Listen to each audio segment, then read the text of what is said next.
ప్రజావాణిలో వచ్చిన ప్రతి దరఖాస్తును సత్వరమే పరిష్కరించడం ప్రతి శాఖ అధికారి బాధ్యత అని రెవెన్యూ అదనపు కలెక్టర్ జె శ్రీనివాస్ అన్నారు. ప్రజా సమస్యల పరిష్కారంలో నిర్లక్ష్యానికి తావు లేకుండా బాధ్యతాయుతంగా వ్యవహరించాలని తెలిపారు. ప్రజావాణిలో భాగంగా సోమవారం ఆయన కలెక్టర్ కార్యాలయ సమావేశ మందిరంలో ప్రజల నుండి అర్జీలను స్వీకరించారు. అనంతరం జిల్లా అధికారులతో సమీక్షిస్తూ ప్రజావాణిలో వచ్చిన దరఖాస్తులు పెండింగ్లో ఉండకుండా సంబంధిత అధికారులు వెంటనే చర్యలు తీసుకుని పరిష్కరించాలని అన్నారు. ప్రజా సమస్యల పరిష్కారంలో నిర్లక్ష్యానికి తావు లేకుండా బాధ్యతాయుతంగా వ్యవహరించాలని తెలిపారు. అధికారులందరూ సమయపాలన పాటిస్తూ విధులను నిర్వహించాలని అన్నారు. అన్ని శాఖల అధికారులు తమ శాఖల నెలవారీ ప్రగతి నివేదికలను ఆగస్టు 3లోగా జిల్లా ప్రణాళిక అధికారికి సమర్పించాలని ఆదేశించారు.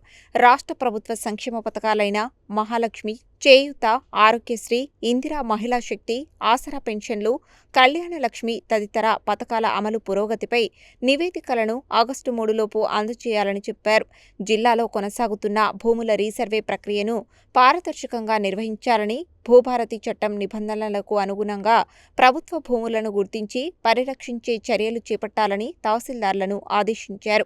గ్రామ పంచాయతీలు, కమ్యూనిటీ హాళ్లు, జాతీయ రహదారులు, ఇతర ప్రభుత్వ శాఖలకు చెందిన భూముల వివరాలను పరిశీలించి సంబంధిత చట్టంలోని సెక్షన్ల ప్రకారం అవసరమైన గెజిట్ ప్రక్రియ పూర్తి చేయాలని అధికారులను ఆదేశించారు. సోమవారం నాటి ప్రజావాణిలో 119 దరఖాస్తులు రాగా రెవెన్యూ డిపార్ట్మెంట్కు 77, ఇతర శాఖలకు 42 వచ్చాయి. జిల్లా రెవెన్యూ అధికారి దశరథ, గ్రామీణ అభివృద్ధి అధికారి శేఖర్ రెడ్డి, ట్రైనీ సహాయ కలెక్టర్ శ్రీకాంత్ రెడ్డి, జిల్లా అధికారులు ప్రజల వద్ద నుండి వినతిపత్రాలు స్వీకరించారు.